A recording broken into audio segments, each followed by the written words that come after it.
sur la contribution et contribution on the day ahead on operational optimization of DC microgrid building integrated.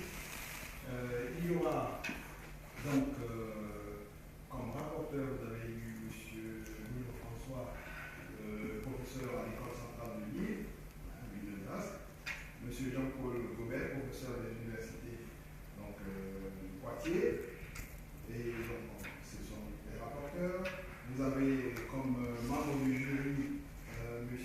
Arnaud Hubert, qui est professeur de l'université à l'UTC, Madame Manuela Sichenariou, qui est donc professeur des universités à l'UTC et qui est votre directrice de thèse, en même temps que M.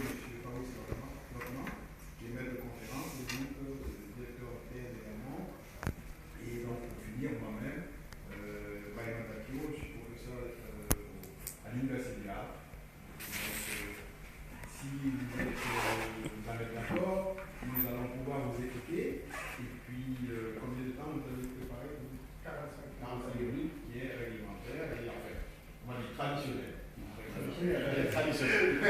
Voilà. Monsieur De Santos, nous sommes prêts à vous écouter. Vous avez la parole.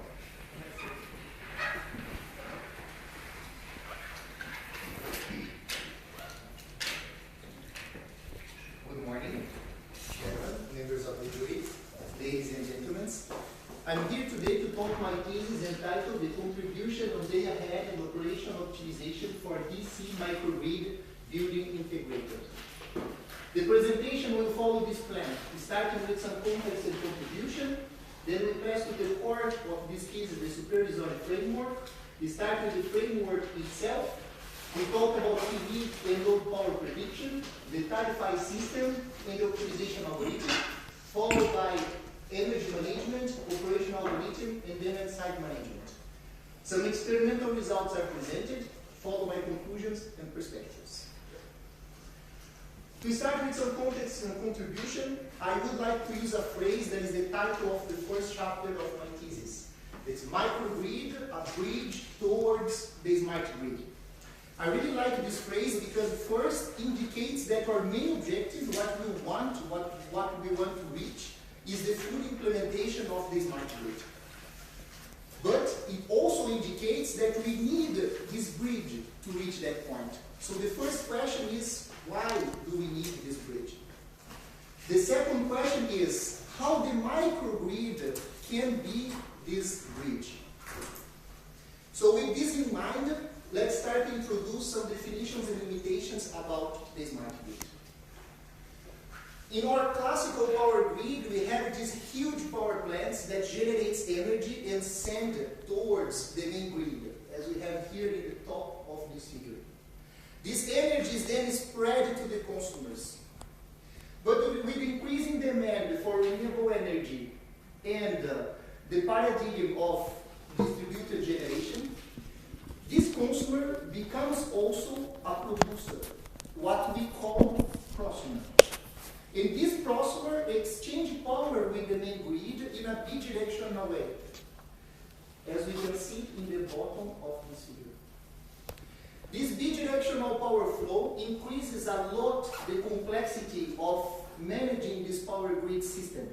And the concept idealized to answer this increased complexity is called smart grid. Okay, but where is our microgrid inside of all of this? So the microgrid is a small piece of this smart grid. So in our case, the building integrated microgrid is localized just here.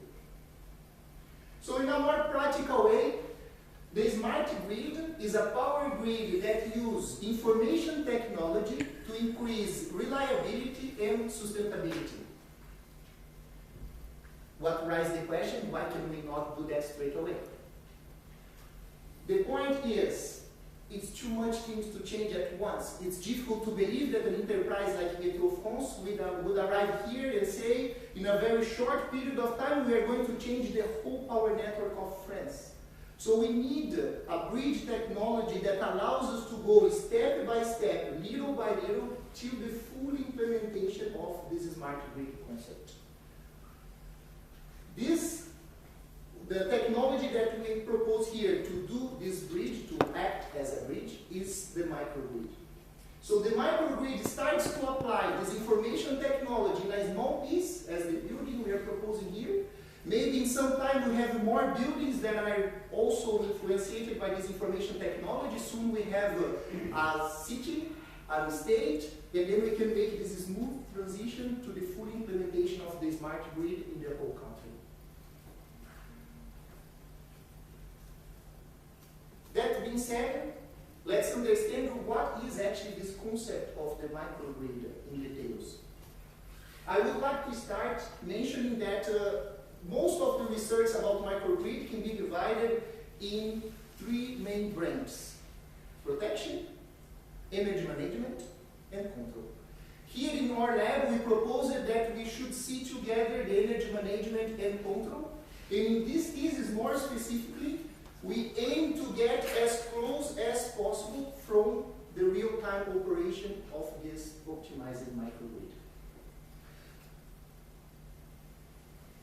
The microgrid can have different structures. It can be AC, it can be DC, or it can be a hybrid between them. The advantage of an AC microgrid, it's easy to see because to the end user is the most friendly one. Nothing will change inside of his home. He does not need to change his equipment. He does not need to worry about any new sockets or any new installations. The DC microgrid, on the other hand, it uses the energy generated in its natural DC form. When we do that, we avoid some unnecessary conversions and we increase the efficiency of the whole system. We can also talk about the control of a microgrid, that I would mainly divide in centralized and decentralized. The centralized approach, we have one main unit that communicates with all local controllers and therefore have access to information about the whole system, what allows us to optimize how this power energy management is going to be done to reach an optimal energy cost. But we create this dependency on a central unit. In the decentralized approach, we don't have this dependency on a central unit, what allows us to have some interesting features like plug and play. But we pay the price of working with a suboptimal energy cost. That being said, I can now introduce the microgrid we have used during this work. So as renewable source, we have the photovoltaic panels. As non-renewable source, we have the microturbine in the connection with the main grid. We also have one storage system or load and the centralized unit that control all of it. To use the terms that I have just introduced, what we have is a DC centralized microgrid, or a centralized DC microgrid. To explain how the power flow works inside of this proposed microgrid, I will use the picture from the Stella project that you have been visited already. And it was installed here in UTC. We can see the photovoltaic panels in the parking lot just outside here. So the renewable energy can be used to supply the load, to charge our storage system, and to be exchanged with the main grid. The storage system is just allowed to supply the load. We are not allowed to send energy from the storage system towards the main grid. Our main grid is also only allowed to supply the load. We are not allowed to recharge our storage system using our main grid. And our microturbine is able to supply the load and recharge the storage system. There is no connection between the microturbine and the main grid because of the hypothesis that when we have the main grid, we don't have the connection with the microturbine, and when we have the microturbine, we don't have the connection with the main grid. Based on these concepts, some contributions were made. Among them, the study and choice of analytical model for the calculation of the PV power generation, We have proposed to consider a realistic load power profile, as well as the real-time pricing during operation. We have defined the most suitable solver to all optimization problems, always aiming to get as close as possible from the real-time operation, with a realistic load shedding and restoration. In a more practical way, we also have proposed a test bed platform that is based on a PV emulator. This allows us to take the group of data that we have used in simulation and apply in the real environment, as well as compare different strategies considering exactly the same input to all of them. We have published one international paper, 4 international conference papers, and 1 national conference paper. So starting with the core of this thesis, the supervisory framework, let's detail the framework itself. So the objective is to develop that centralized supervisory system that must ensure power balance and minimize the energy cost. As a requirement, we need to communicate with the end user, we need to communicate with the system operator, and perform energy management and demand-side management. Here is how we idealize that structure to work. So we have our inputs, or measurements performed inside of our system, the parameters of our system, the metadata that is formed by the forecast data received from the telephones and the prediction of the load, the smart grid message that limits how much power we can exchange with the main grid and send information about the real-time pricing, and the human interface machine. So in this first layer, the forecast layer receives the metadata to estimate how much PV power we are going to have available during the day.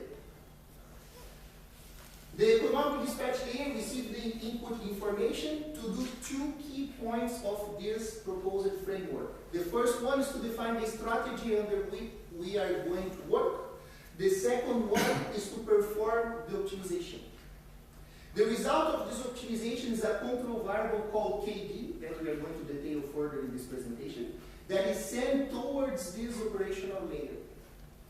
The operational layer is responsible for performing the instant power balance. And here is really important to understand that this instant power balance is not influenciated by the result of the optimization. And this is important because that ensures robustness to our system, since the prediction errors will not affect our instant power balance. Under extreme conditions, if we have a surplus of energy that we cannot absorb, we can perform PV shedding. If we have a great load demand that we cannot attend, we can perform load shedding. The result of all this computational process is then communicated with the microgrid physical components. Okay, that is quite structured and linear, easy to understand, but actually when we implemented the algorithms, they don't look as linear as we are seeing here. They look this mess that we are seeing in this other figure. And yes, I know it's difficult to understand. That is why we are going to detail this figure in the next few points. So, about the framework. The only thing I have to say is that the core objectives were reached. So what we aim to do, we were able to reach. Starting with that first forecast layer, we have the prediction of PV and load power. So our objective here was to study and select the analytical model to perform the PV calculation and conceive a realistic load power profile. We are working with that first part over there about that grid scheme. And when we received this forecast data from Météo-France, we applied that first equation over there to estimate how much PV power we are going to have available during the day. That equation depends on irradiance and PV cell temperature. The irradiance is okay, is one of the variables that we actually received from Météo-France, but the PV cell temperature we need to estimate. And to estimate the PV cell temperature, we have a lot of different ways with a lot of different formulations to do it. We had a master student here in our lab that have studied different formulations for this calculation, and he has shown that a ill-parameterized and complex formulation as this first one that depends on air temperature, irradiance, maximum temperature with a low wind speed, maximum temperature with a high wind speed, and the wind speed itself, does not show a huge improvement when compared with a more simple approach as the second one that just relies on air temperature and radiance. In addition to that, we must consider that we are working with predictions. So to each variable here that I need to predict, I will have a prediction error attached to it. So with the increasing number of variables to be predicted, my error will also increase. With those two informations together, it was make us to decide and keep the most simple approach. When we think about the load power profile, it's important first to point it out that before we just use a simple sequence of steps to emulate the load consumed during the day. And here we have decided to implement a load curve based on a third DI duty. In our case here, the consumption of the PG2, here in UTC. And about this curve, two key points must be highlighted. The first one is the amplitude of this curve was adapted to fit the physical limit of that proposed depth. Although the dynamic was kept as in the original. Second is, this prediction is not just one measurement, it's not just one curve, but it's actually a group of 49 different curves representing 49 different equipments we have connected in our building. What allows us to control each equipment independently and to perform an optimized load sharing. This table that describes all the loads, we are also going to see further in this presentation. So about the PV power calculation, we have seen that a more complex approximation of the PV cell temperature does not reflect a better result. And since we are working with predictions, we want to minimize the prediction errors. And with the load profile, we have seen that we kept the same dynamic, but we adapt the amplitude, and we are able to control each appliance independently. The tarify system. So before we use the time of use tarify system, and we want to adapt in our optimization the usage of the real-time tarify system. So now we are talking about this layer over here. That basically what we had before is for certain periods of time during the day, we had different price to exchange power with the main grid. We replace it for a constant curve that varies over time and can admit whatever shape we want. That being said, it's important to highlight that this curve over here was created by us and it's not based on a real RTP curve. It is interesting to, in the future, to validate everything we have done, to actually use a real RTP curve. About the optimization algorithm. So the objective here is to understand the problem formulation. We need to know what we want to optimize. And then we are going to compare how can we optimize to decide which method is the best one. We are not talking about this little box that receives the information from the other two boxes that we have talked before.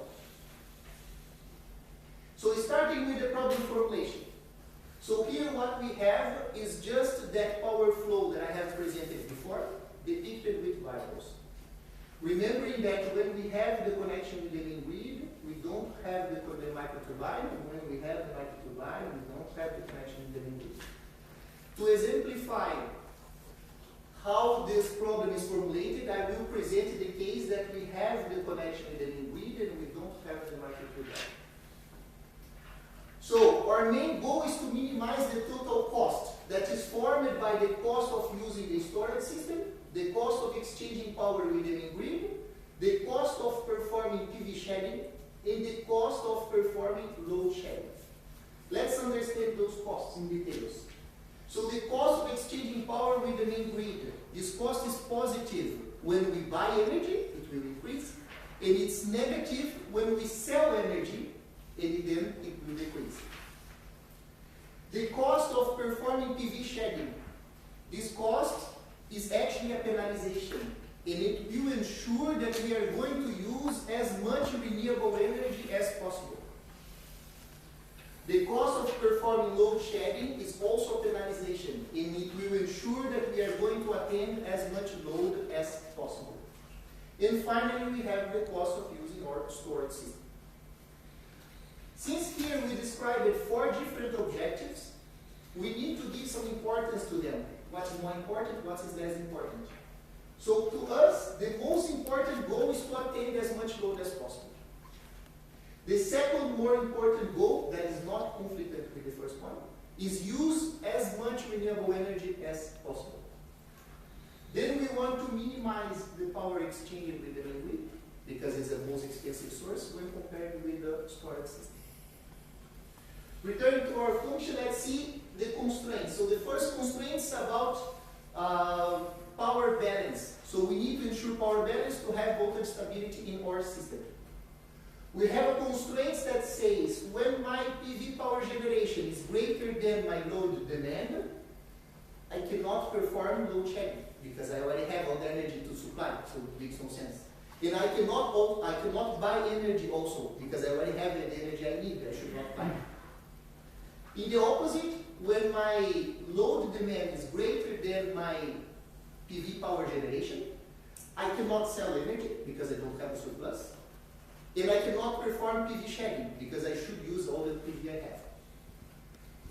We have then 2 constraints to ensure the lifespan of the storage system. The first one is to keep the state of the charge within acceptable limits. And the second one limits how much power we can instantly exchange with the storage system. We have limitations about how much power we can shed. So we have this KL critical here that says that is a level that ensures to respect all the most important loads we have. So our critical loads must be ensured to receive the power they need. And finally, we have the limitations about how much power we can exchange with the main grid. Here is important to highlight that I'm not talking about the physical limit of the transformer in the street. I'm talking about the limit imposed through smart grid message for the system operator that will limit this in a lower level than the physical limit in the street. Okay, now that we have an idea about how this optimization problem is, we have to decide how to solve it. So since I know my problem, the first way that I can try to solve is not optimizing. I can just create a bunch of rules and say I want this to work in this way. This is what we call the rule-based algorithm. So what it does is, to each instant of time, the power necessary to keep our bus stable is defined. And then the question is, if this power is positive, it implies that I have a surplus of energy. So the question is, can I store this in my storage system? Can I send to my storage system or not? If this power is negative, that means I lack energy. So the question is, can I use my storage system to supply this? So here, just a matter of example, let's imagine that, no, my storage system is already empty. So here, it is going to use the micro back. We see here that the first question is always related with the storage system. And that's what we call the storage priority mode. So we are always trying to use first our storage system, and we just use other source when we are not able to. The second approach is the mixed integral linear program. It's an approach that has been here even before my arrival. And it's a linear programming based solver with a really good flexibility of the models, but is limited to work with linear constraints. Fortunately to us, all the constraints I have presented before are linear. And for this reason, this was the one we expected to have the best trade-off between the quality of the result and the time necessary to calculate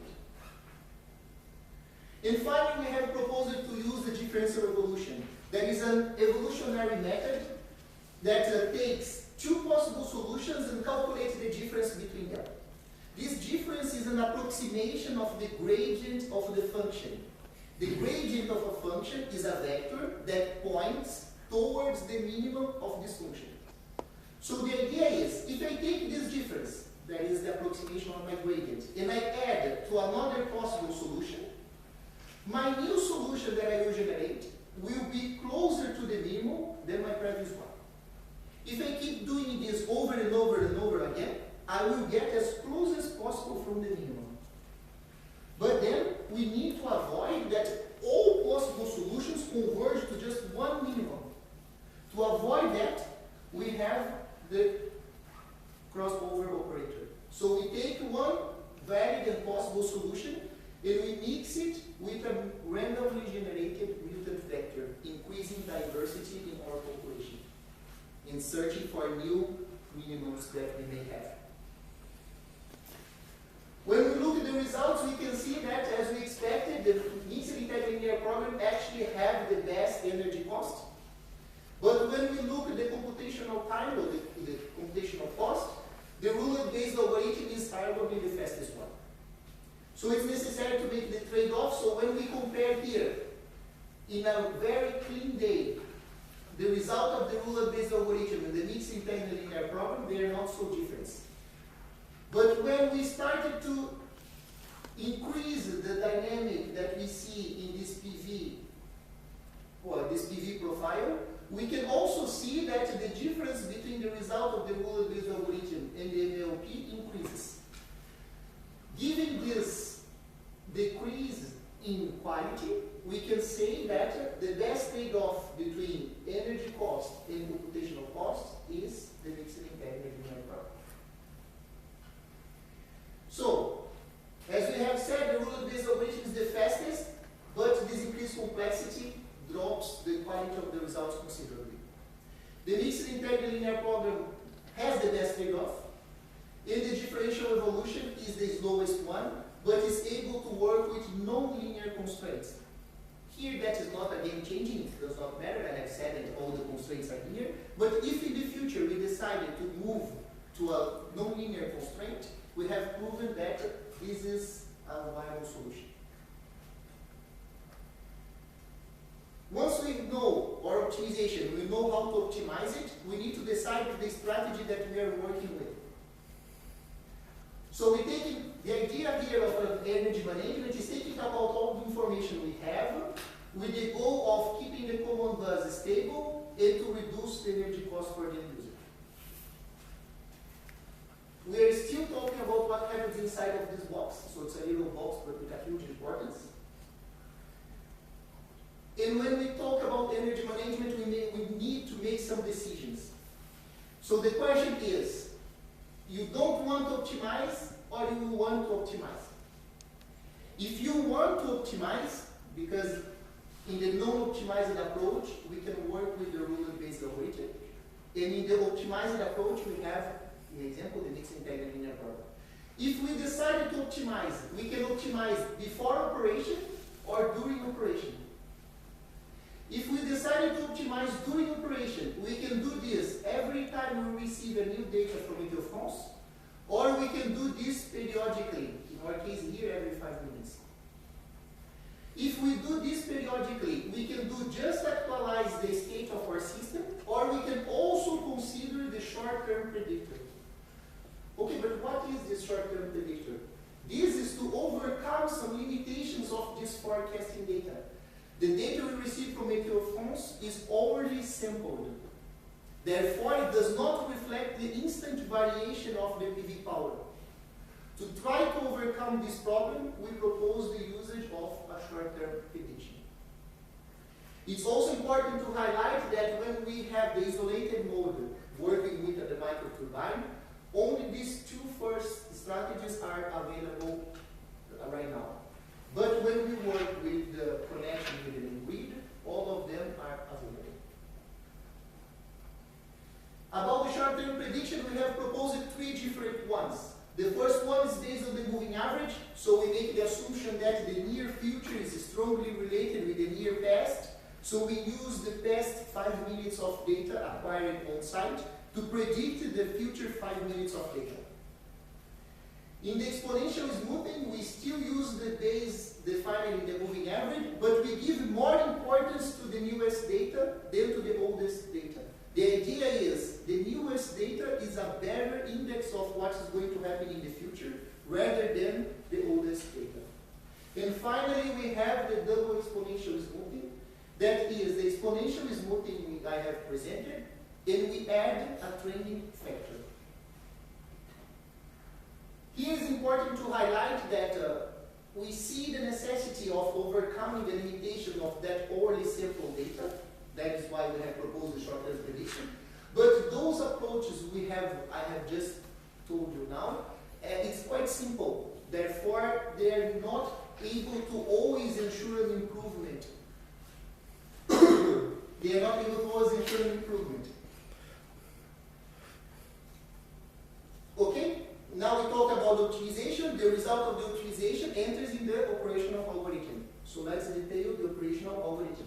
It's responsible for the instant power balance, as well as to call the load shedding algorithm and the PV shedding algorithm under extreme conditions. So here we have the result of our optimization that enters in our operational algorithm. How this operational algorithm works? So first we have all the instant measured data inside of our system, and based on this measured data, we calculate the instant power balance. Again, as I said before, this instant power balance is not influenced by the result of the optimization. Once we have calculated this power balance, we have two options. I can exchange this power with the storage system, or I can exchange this power with the main grid, in both senses. Who selected that is the optimization. So what we have here is a KD variable, that control variable is the result of the optimization, that if this KD is 1, we just use the storage system and we don't use the connection with the main grid. If this KD is 0, we don't use the storage system and we just use the connection with the main grid. And as we can imagine, KD can assume all values between 0 and 1. Once we have decided which source we are going to use, we need to test that. So I have decided to use my storage system. I need to test if I'm actually able to use the storage system right now. In the same way, I need to perform tests to say if I can use my main grid right now. And under extreme conditions, the operational algorithm is also responsible for calling the PV shedding and calling the load shedding. The conclusions. The operational algorithm actually increases the reliability by suppressing the influence of the optimization uncertainties. It also ensures to respect the constraints from load, storage, and all renewable and non-renewable sources. When we talk about those extreme conditions, we need to understand the demand side management. When we are in this extreme conditions case, in this case when we have too much power demand that we cannot supply, we need to give this one more degree of freedom to the microgrid system to ensure power balance. So we allowed the system to turn something off inside of the building. But when we do that, we want not just to respect the power balance, but also minimize the impact to the end user. So here we have the communication between the demand side management layer and the optimization algorithm. And our proposition of how to perform this demand side management is based on a knapsack problem. The original knapsack problem here is we have a thief, he's inside of someone's house, and he has his bag. He has a maximum weight that he can carry. So he needs to decide which items he's going to steal to fill his bag and maximize his profits. Okay, that seems quite far away from everything I have said so far. So I'm going to present the version that is tied with the electrical engineering. We have a certain available power that is limited, and we need to decide which appliance I'm going to supply and which appliance I'm going to turn it off based on the power that it consumes and how important this is for the end user. The mathematical formulation of this problem is given here. What I want to highlight is this first constraint here that says the resulting power demand after shedding some equipments must be equal or smaller than the power available. We need that to ensure power balance. The second one is this one that defines the maximum time that we can perform load shedding. To explain this, I will give an example. We have an air conditioner here. If the air conditioner have a really low priority, because we can turn it off for 5 minutes, 10 minutes, and the temperature will not change more than 1 or 2 degrees because it has a really low dynamic.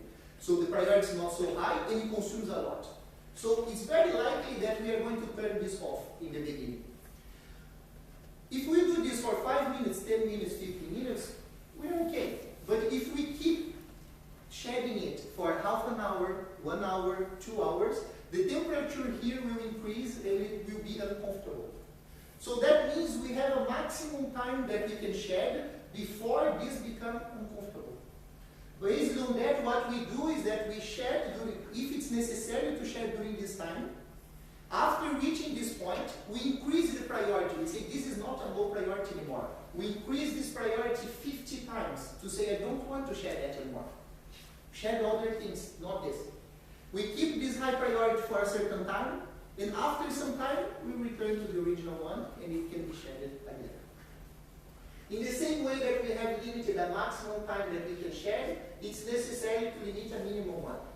Everyone here have equipments that if we do this flickering, like connect and disconnect too fast, that can be dangerous to our equipment. So once we have decided to turn it off, we need to keep it off for at least a minimum time. All these descriptions allow me now to explain that table we have seen before. So each load, each appliance can be described as a priority to the end user, how important it is, the power that it consumes, the minimum and maximum time that can be shed. We tested this approach in experimental, and we have used a DC source to emulate the available power, the storage system to regulate the bus, and a programmable load to implement the load profile. So what we have is, in orange here we have our power available, in red we have our load power demand, the original one, and in black we have the power we actually supplied. So what we can see here in zoom areas is that first constraint, the most important one to ensure power balance, is always respected. The resulting of the load shedding is always smaller or equal the power available. So the demand side management is necessary to ensure operation under extreme conditions, but we do that thinking always that we should not just consider the power to be consumed, but also the priority of each load to the end user. Some experimental results to validate the whole concept. So the idea here is to maximize the load supply and the renewable energy usage, and also validate all proposed strategies.